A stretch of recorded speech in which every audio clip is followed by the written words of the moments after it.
Hello students, welcome again in our video lesson. So all of you, your unit test 3 has been started, and now we have to move for unit test 4 on final term syllabus. Okay, so in this video lesson I will start new chapter, and this is the last chapter of your book, that is air and atmosphere. So it is very familiar chapter with you.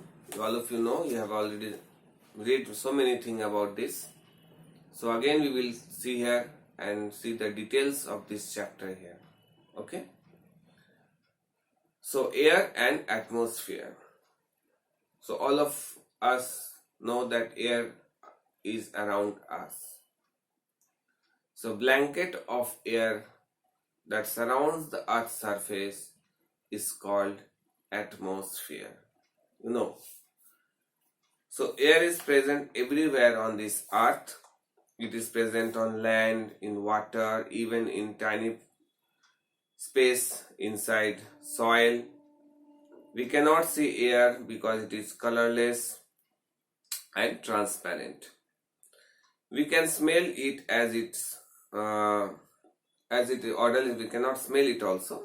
So we cannot hold it on our hand because it is of gaseous state, but we can feel its presence because it blows. So air around us. First topic is here is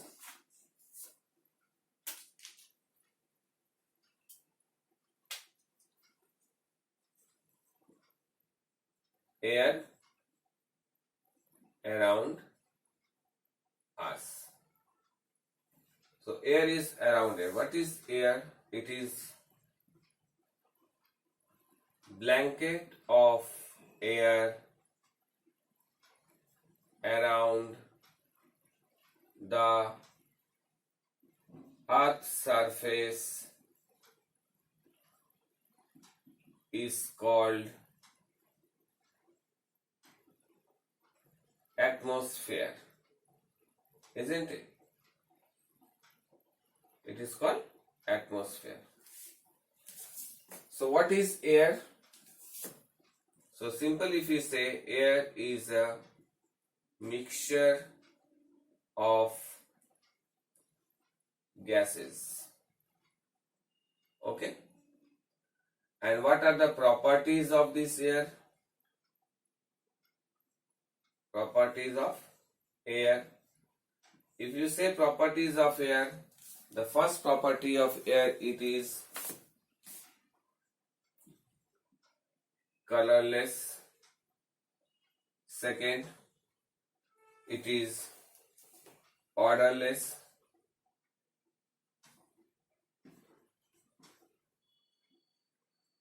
Okay. It is colorless, odorless. It is transparent. It is transparent. Okay. And number 4, we can feel it. We can feel it, but cannot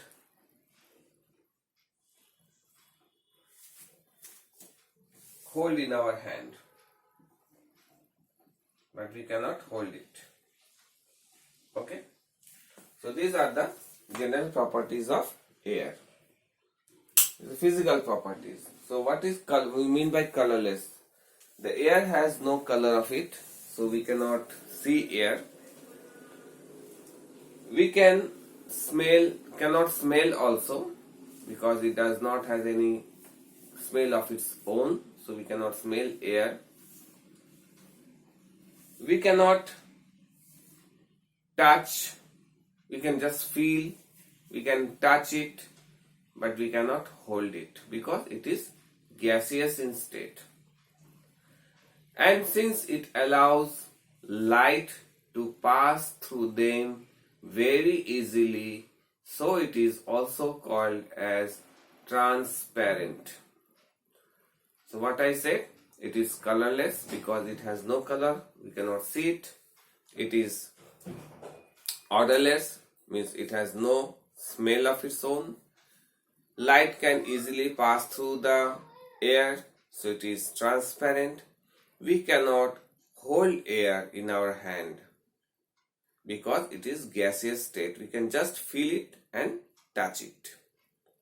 Okay, so air can be felt. So these are the important general properties of air. So now to show that presence of air where it does not seem to be there. So how can you say that somewhere air is present? So one activity is given here to show the presence of air where it does not seem to be there. So material what we require is an empty bottle you have to take, a tub filled with water. So take an empty bottle and dip it in upside down straight into the water. Does the water enters into the bottle? I say no.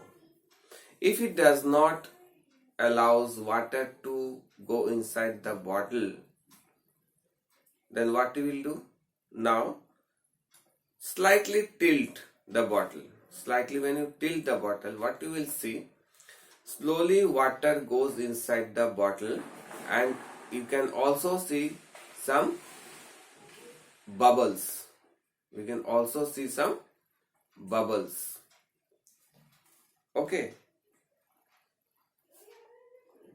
So no water does it when the bottle is dipped straight down, because the air inside the bottle does not allows water to go inside the bottle.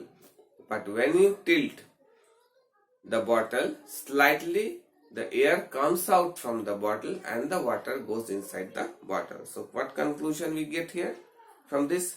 So when the bottle is dipped upside down straight into the water, no water enters as the bottle is full of air. As soon as the bottle is tilted, air escapes out in the form of bubbles. So water enters the bottle to take up the empty space left by the escaping air inside the bottle. So it shows that bottle contain air, through it appears empty. Okay, so by this activity we can say that air is the presence of air.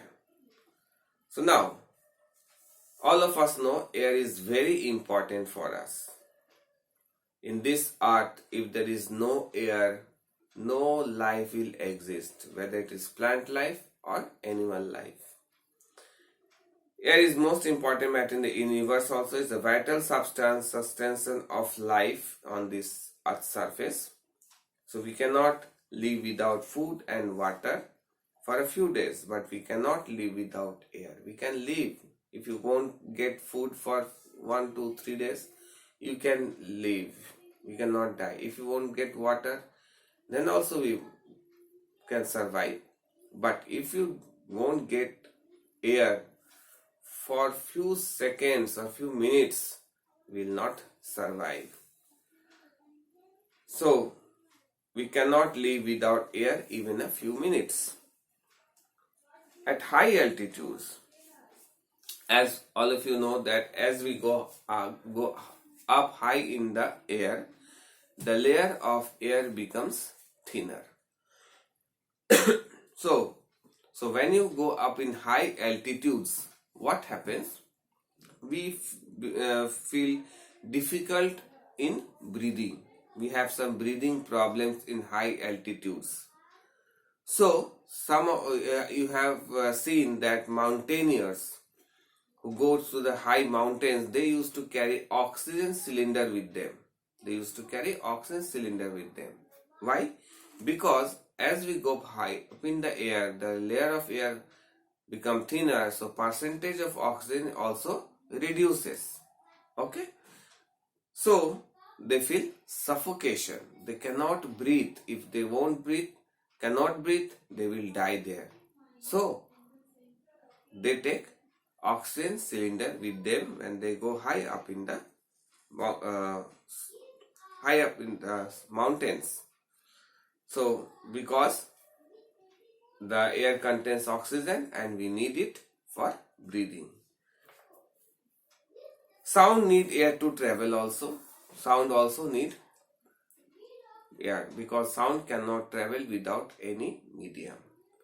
Sound is a medium for propagation. So air is important for propagation of sound. Now you cannot hear sound if there is no air. You will study it in the sound chapter when you study in physics. Okay, in details.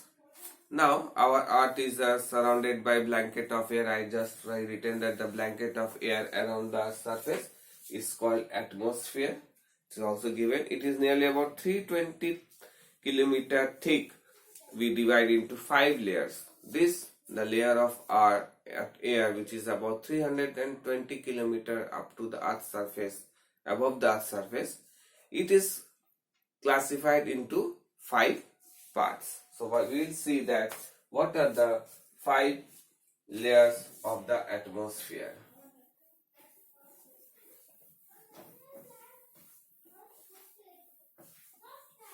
So we will see here layer of atmosphere.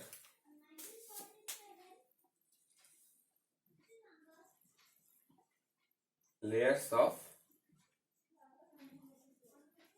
atmosphere. Okay. So layer of atmosphere, which is about total height is 320 kilometer, is divided into 5 layers. First, if you take our earth surface, as this is our earth, if you take this as earth, okay, it can be divided into 5 layers.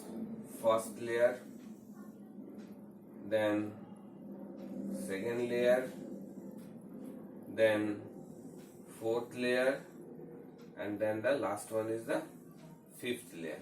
Okay.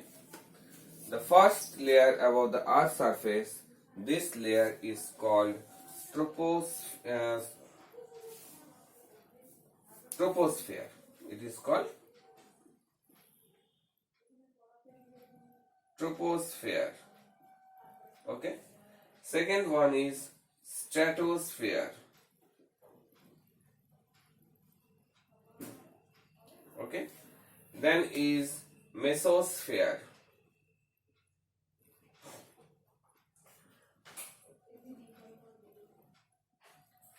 And then is the exosphere.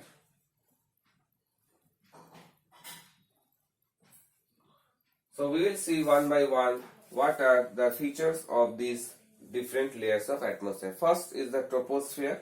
It is the closest layer above the earth's surface. So most of the people we are living on this earth's surface take oxygen from this layer. And this layer is very important. All weather functions, phenomena takes place, change of climate takes place in this troposphere. After the stratosphere, it is another layer where this layer is mostly likely where aircrafts fly. Mostly through this layer only the aircrafts fly. Then the thermosphere is the next layer, that is mesosphere. Artificial satellites orbit there. All the artificial satellites which are launched by the different countries of our earth are settled in the mesosphere. And exosphere is the outermost layer. It is the thinnest layer of the air, so it contains very less oxygen even. So total height of this up to this layer is, we take it as, if you take, that is 320 kilometer. Okay. So another layer is also between these layers. That is, one is called ozone layer. It is in the between the mesosphere and the exosphere. It exists here. The ozone layer also. Here is the, you can say, ozone layer is also situated. This ozone layer is very important because this ozone layer traps the harmful rays that are coming from the sun, that is the UV rays, and it does not allow these UV rays to reach into the Earth's surface because they are harmful. So this ozone layer protects us from harmful rays of the sun also. Okay, so and if it comes, our Earth also become very extremely hot. So it also keeps our Earth cool. It makes the Earth suitable place for living things also, because they provide lots of oxygen and carbon dioxide. Oxygen for the animals and carbon dioxide for the plants. So in this way we see that the different what is atmosphere, what is air, and the different layers of the atmosphere above the Earth's surface. Okay. So in the next video lesson we will see about the composition of the air and their uses, their functions, how they helps us. Okay, so thank you very much, students. Go through this chapter and watch the video. I think it will help you, and if you get any doubt, we'll discuss it again in our online class also. Thank you very much. Goodbye.